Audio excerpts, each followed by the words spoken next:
Yo guys, berjumpa lagi dengan gua Ali Nur Ahmad di channel kesayangan kita, yaitu channel Ali Nur Ahmad. Di kesempatan kali ini, gua mau bercerita tentang sebuah sejarah tentang pembangunan suatu jalan yang merupakan salah satu jalan terpanjang di Indonesia, ya, tepatnya yang ada di Pulau Jawa. Mungkin teman-teman di sini yang tinggalnya di Pulau Jawa pasti sudah tahu lah jalur tersebut, ya. Jalur terpanjang yaitu jalur Pantura, ya. Jadi gini guys, dulu tuh jalur Pantura itu bukan Pantura namanya, tapi jalur Anyar Panarukan. Nah, kenapa demikian? Ya karena jalur ini membentang mulai dari Anyar sampai ke Panarukan, dari ujung ke ujung Pulau Jawa gitu. Nah, jadi jalur Anyar Panarukan ini merupakan jalan yang membentang sepanjang ya kurang lebih 1100 km dari ujung barat hingga ujung timur di Pulau Jawa. Pembangunan jalan tersebut dilakukan oleh Herman Willem Daendels. Nah, siapa sih Herman Willem Daendels ini? Nah, ia adalah seorang gubernur jenderal Hindia Belanda saat Belanda dipimpin oleh Louis Napoleon. Selama kepemimpinannya, Daendels telah banyak membuat perubahan dalam pemerintahan Hindia. Salah satunya adalah pembangunan Jalan Anyar Panarukan atau jalur Pantura, ya. Sebagian besar jalan ini melalui pantai dan beberapa bagian lainnya melewati pegunungan dan hutan, karena untuk menghindari daerah rawa dan perairan. Nah, jalur ini dikenal sebagai jalur pantai utara karena dulunya jalan tersebut dikenal sebagai Jalan Raya Pos atau Jalan Raja Daendels. Nah, karena Daendels ini adalah seorang yang membangunnya, ya, pada saat itu. Jalan tersebut dinamai demikian karena Daendels membangun sebanyak 50 kantor pos di antara Batavia sampai Surabaya. Nah, alasannya karena untuk mempercepat komunikasi dengan para pejabatnya yang berada di daerah-daerah atau di kota-kota yang memang sulit terjangkau. Nah, jadi komunikasi pada saat itu dianggap suatu hal yang memang sangat berharga karena Daendels merasakan sulitnya berkomunikasi dengan mereka yang tersebar di Pulau Jawa. Nah, dan lalu lintas laut yang biasanya digunakan untuk menyampaikan surat telah diblokade oleh Inggris. Nah, jadi Herman Willem Daendels ini lahir tanggal 21 Oktober 1762 di Belanda. Ia adalah seorang politikus dan jenderal Belanda yang menjadi gubernur jenderal Hindia Belanda yang ke-36. Ia memerintah antara tahun 1808 sampai 1811. Masa itu Belanda sedang dikuasai oleh Prancis. Nah, jadi Daendels ini tiba di Batavia atau sekarang ini adalah Jakarta pada tanggal 5 Januari 1808 menggantikan gubernur sebelumnya bernama Albertus West. Daendels mengemban tugas yang diberikan oleh Raja Louis untuk melakukan reformasi pemerintahan yang korup peninggalan VOC. Ia juga diberi pangkat militer tertinggi sebagai Marskal Hollandia yang diberikan setahun sebelumnya pada tanggal 28 Januari 1807 untuk mempertahankan Pulau Jawa dari serangan Inggris. Selain melakukan reformasi pemerintahan dengan gaya pemerintahan yang militeristik, Daendels juga menjadi seorang pencetus pembangunan Jalan Raya Pos yang membentang dari barat hingga timur di Pulau Jawa. Pembangunan jalan ini dilakukan dengan melihat kondisi Pulau Jawa yang pada saat itu sedang diblokade oleh Inggris di bawah pimpinan Laksamana Muda Sir Edward Pilleu. Gimana sih nyebutnya ya? Ya pokoknya itulah. Jadi awal mulanya pada tanggal 28 Januari 1807, Daendels diangkat menjadi gubernur jenderal Hindia Belanda oleh Louis Bonaparte, adik dari Napoleon Bonaparte yang diangkat menjadi raja di Belanda semasa peperangan Napoleon pada saat itu. Karena cemas akan masa depan Pulau Jawa, nah akhirnya Raja Louis memberikan dua tugas utama dalam bentuk instruksi kepada Daendels ini, ya, yaitu mempertahankan Jawa dari serbuan Inggris dan membenahi sistem administrasi pemerintahannya. Jadi instruksi yang serupa juga diterimanya dari Napoleon Bonaparte saat ia bertemu di Paris sesaat sebelum Daendels ini pergi ke Jawa. Pembangunan Jalan Anyar sampai Panarukan ini dibangun Daendels saat menjabat sebagai Gubernur Jenderal Hindia Belanda pada tahun 1808 sampai 1811, kurang lebih 3 tahunan lah. Jadi dalam kurun waktu 3 tahun ini ia berhasil membangun Jalan Raya Anyar sampai Panarukan yang jaraknya itu sangat panjang, ya, 1100 km lah kurang lebihnya. Nah, tujuannya itu adalah untuk mengamankan Pulau Jawa dari serangan Inggris dan kelancaran dalam menyampaikan informasi melalui pos. Karena Jawa merupakan sebagai basis militer Prancis untuk melawan pasukan Inggris di kawasan Hindia Belanda. Pembangunan jalan ini juga sebagai awal mula modernisasi di Pulau Jawa. Pembangunan jalan itu memungkinkan atau meminimalisir telah menstimulasi peningkatan pasar-pasar baru dan industri baru pada abad ke-19. Nah, jalan raya tersebut menjadi jalur ekonomi besar yang menghubungkan berbagai kota besar dan menjadi jalan utama di berbagai kota di Pulau Jawa yang sampai saat ini telah kita rasakan manfaat dari pembangunan jalan tersebutnya. Saat itu Inggris menguasai lautan dan memblokade Prancis untuk mengakses lautan hingga memaksa Danes harus melalui daratan. Upaya pembangunan jalan ini didasarkan pada salah satu instruksi Louis yang mewajibkan Danes untuk memperhatikan sarana transportasi yang sudah dirancang melalui kesepakatan dengan para bupati yang dapat memperbaiki nasib pribumi Hindia Belanda saat itu. Jadi pada awalnya pembangunan jalan ini hanya digunakan untuk kebutuhan pos dan militer hingga akhirnya dibuka untuk umum pada tahun 1857.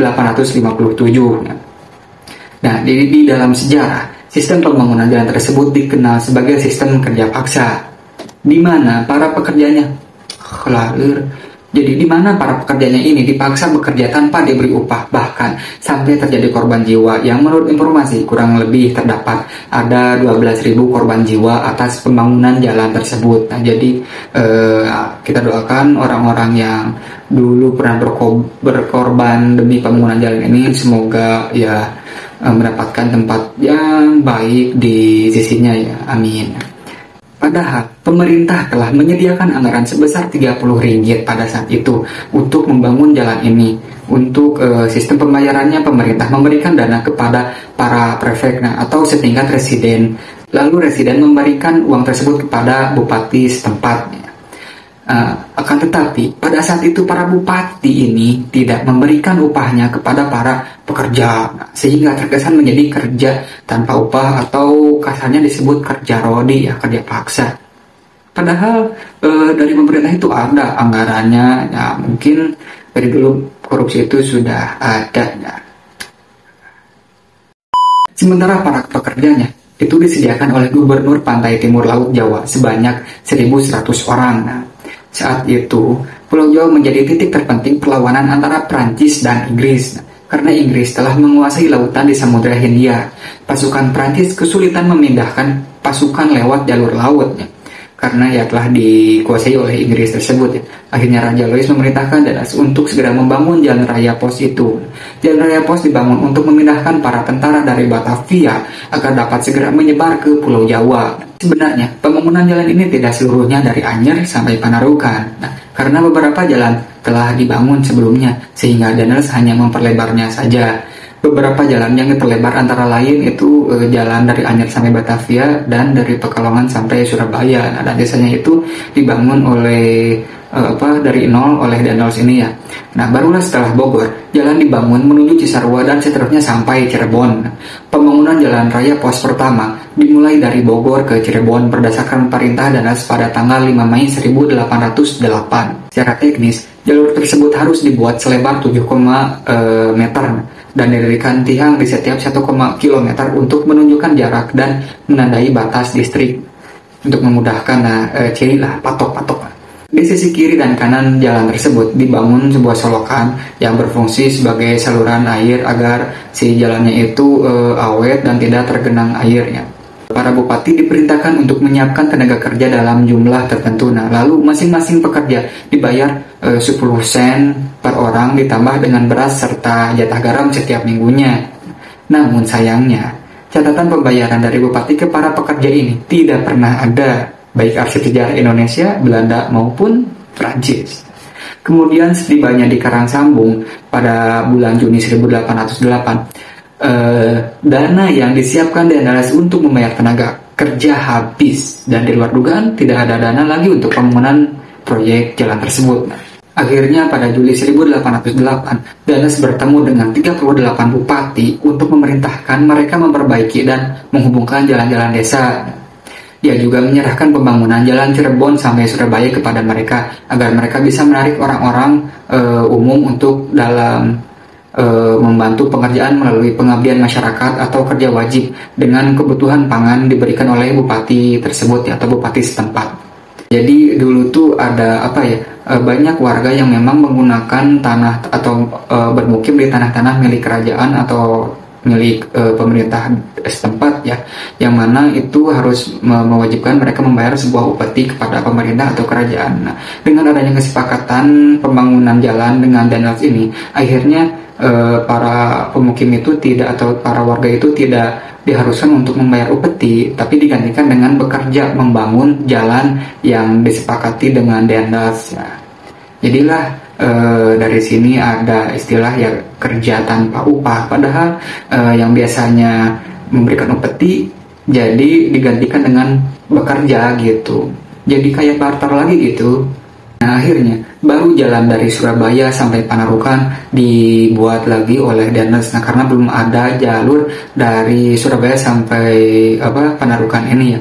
Nah, dengan jalan raya yang sisanya dikerjakan oleh para bupati, Dendels akhirnya tidak perlu membuat laporan yang begitu rinci untuk jalan-jalan ya tersebut.